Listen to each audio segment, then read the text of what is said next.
Home-oriented society. The breadwinner was the man of the house. Women were literally homemakers, keeping house and cooking meals, big hearty meals, because meal times were family traditions. Even breakfast was a sit-down family affair. The food was substantial, and so were the calories.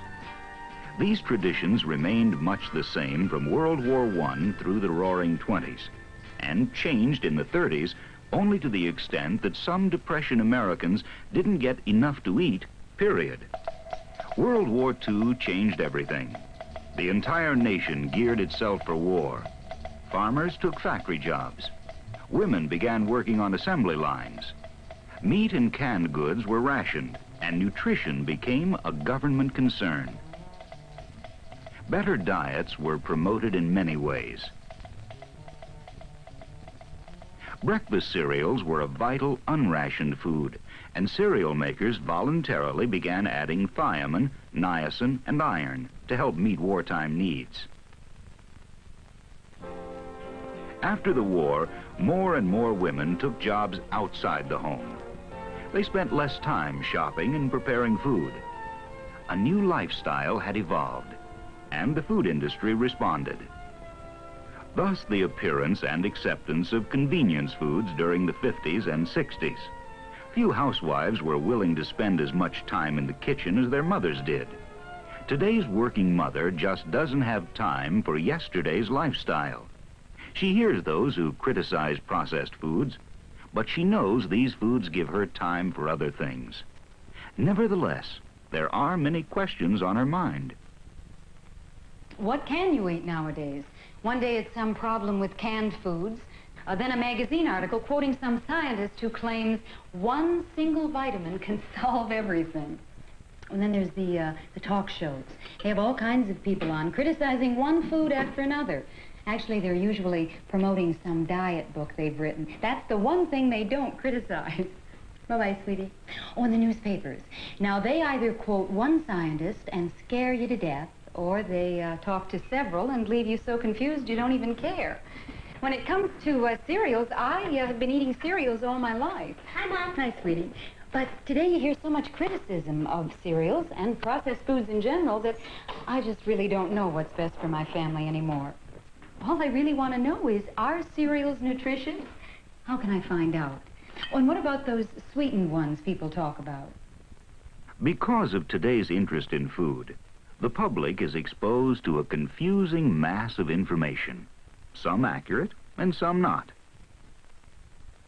To get a balanced perspective, it's helpful to listen to food and health professionals whose job it is to sort out the facts and educate the public. It's no wonder people are confused about foods and nutrition. The body requires at least 45 different nutrients, and no one food contains them all. One of the first things we learn about nutrition is that fat, protein, and carbohydrates are all needed, together with vitamins and minerals. Yet people keep asking which nutrient is most important or which food is most nutritious. This is Anita Yanachik-Owen, public health nutritionist. One thing that makes our job difficult is the misinformation the public receives about nutrition. It gets people concerned about food, and they seek easy answers like fad diets or too much emphasis on a single nutrient. I sympathize with editors and reporters. They have a tough job separating facts from all the exaggerations. It's tough enough for me, and I've been trained in nutrition and health and spend full time at it. Most Americans are concerned about fats, and rightly so. Fat gives you more than twice as many calories per gram as protein or carbohydrates. Yet many Americans consume about twice as much protein as they need without realizing that animal protein is usually accompanied by a substantial amount of fat. Carbohydrate foods, on the other hand, are mistakenly avoided as fattening by many people when they're actually low-fat sources of energy and nutrients. When it comes to enriching or fortifying foods, some people miss the point completely.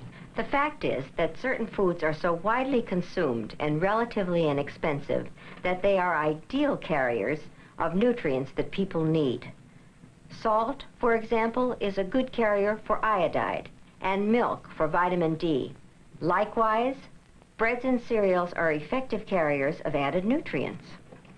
Several years ago, we implemented a flour and cereal enrichment law in Arizona. We worked with professionals in the food industry to get the facts straight so that we could develop regulations which were effective and realistic. We learned that most ready-to-eat breakfast cereals were already fortified, so they were no problem. And the large corn and flour millers cooperated immediately. It's been a tougher job to get the small tortilla shops to enrich their products, but real progress has been made. When people ask me about cereals, I explain that even though most ready-to-eat cereals are fortified, no one cereal provides all the nutrients you need, and neither does any other food. If you look at a cereal box, you'll see the nutrition information in a form developed by the Food and Drug Administration. This type of labeling, which is appearing on more and more foods, has been a big step in minimizing the confusion about which nutrients various foods contain.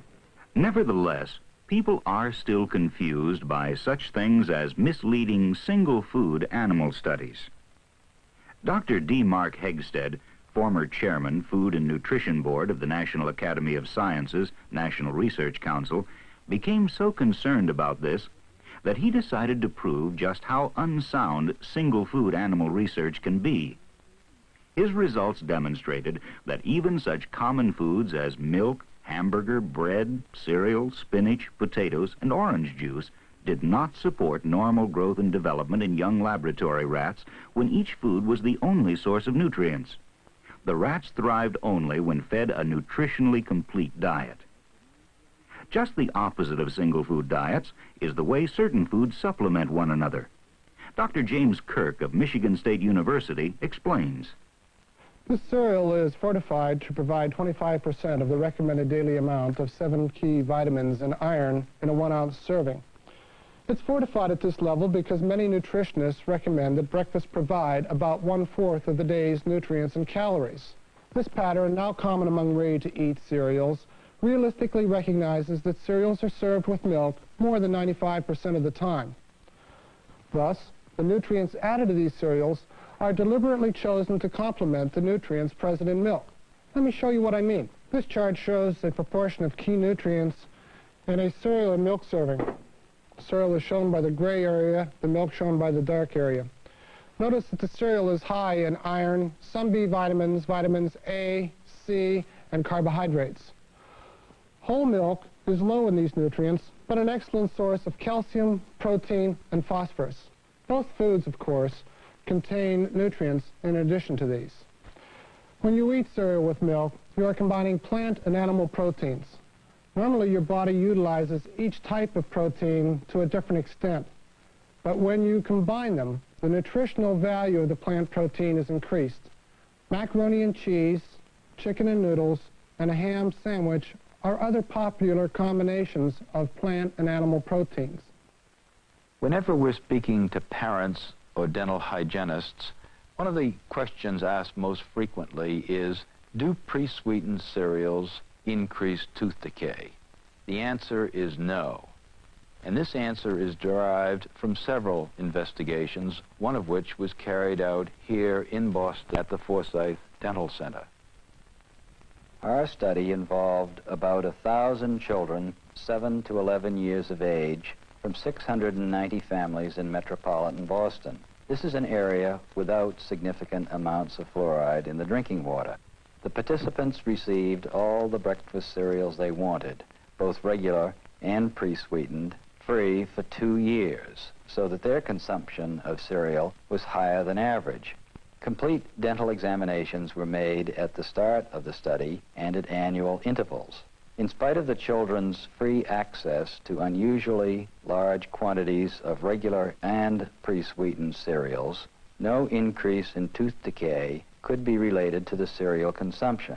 Similar conclusions have been reported by other dental researchers at the University of Michigan and the University of Alabama. Tooth decay is an extremely complicated disease, and as you know, sugar is involved. However, the sugar content of a food is not the only important factor. The frequency of eating, the stickiness of a food, the length of time that it's retained on the teeth before it's washed away or swallowed. Whether a food is taken as part of a meal or part of an in-between meal snack. All of these factors are important in determining whether or not a given food contributes to the process of tooth decay. Cereals are consumed most frequently as part of a meal and with milk most of the time. These are probably the reasons why these studies did not show any increase in tooth decay resulting from the consumption of either regular or pre-sweetened cereals. Why were pre-sweetened cereals developed in the first place? Because that's the way many people were eating their cereal, with sugar. One has to recognize that sugar is consumed in many foods during the day, but rarely with the level of nutrients found in these fortified cereals. A fortified cereal and its pre-sweetened counterpart are similar nutritionally. Let's look at the nutritional composition of two popular cereals. This chart shows the nutrient composition of 1 ounce of corn flakes and pre-sweetened corn flakes. Notice the similarities between these two cereals. The pre-sweetened cereal is fortified with the key vitamins and iron, the same as the non-pre-sweetened cereal. There is a lower level of protein, calcium, phosphorus, and magnesium in the pre-sweetened cereal, yet the amount of these differences is not significant in the total day's diet. There is no simple way to eliminate tooth decay. However, it may be reduced. The most important method is by water fluoridation. Other important methods include the reduction of in-between meal eating, good toothbrushing and flossing, and regular checkups with your dentist. Today's breakfast is often prepared and eaten at different times by different family members. And quick-to-serve foods are increasingly important. More women are working than ever before. In 1975, 37 million American women were in the labor force, and 50% of the working married women had children under 18 years of age. In many homes, children must either get their own breakfast or skip the meal. Today, 25% of all breakfasts include cereal. It's become a mainstay, not a mere component of breakfast. In fact, a serving of ready-to-eat cereal with milk is now the #1 home breakfast choice. And why? Because today's lifestyle imposes the need for this convenience food, now found in more than 90% of all American homes. Cereals are not a perfect food, and no one claims it. Currently, efforts are being made to add additional minerals to cereals, since many diets are deficient in them. But this has to be done without affecting the taste or consumer appeal. For a product that no one eats makes no nutritional contribution at all. Realistically, cereal manufacturers have to offer a variety of products to meet the taste preferences of a large and diverse population, like these bran cereals, which are just now being recognized as an important source of fiber. Since studies have shown that only 1 out of 20 school children eats an adequate breakfast, if cereals can combine taste appeal, convenience, and nutrition, they can make a major nutritional contribution. A recent analysis of the breakfast eating patterns of nearly 300 children showed that those who tended to eat ready-to-eat cereals skipped breakfast only 6% of the time, while those children who didn't eat these cereals skipped 20% of the time. This indicates these foods are playing an important role. Today, in this land of plenty, the average citizen eats better and for a smaller part of his paycheck than any citizen in the world. This is due not only to the American farmer and our agricultural productivity, but also to the most efficient food processing and distributing system in the history of mankind. Because of today's lifestyle, choosing the right food is more important than ever, and that's where nutritional labeling can be a big help. You can learn the facts not only about hot and cold cereals, with and without milk, right from their packages. You can also find out about other breakfast items, from bread wrappers, milk containers, and some egg cartons. If you're interested in good nutrition at breakfast, there's really no excuse for ignorance anymore. Cereal makers are constantly trying to strike a workable balance between what science says people need and what they actually buy. In other words, cereals will continue to use the facts about needed nutrients, as they have over the years, But keep in mind that no matter what is added to a cereal, if that cereal doesn't satisfy your taste or fit your lifestyle, you're just not going to buy it. All the vitamins and minerals in the world don't mean a thing if you can't get your child to eat. Today's shoppers can learn more about food and nutrition in 1 year than their grandparents could in a lifetime. And just as no single food can provide all the body's nutrients, no single point of view has all the answers about nutrition. It takes a balanced view, one that considers the roles of science, education, and industry, to cut through the confusion and understand how today's foods fit the needs of today's lifestyle.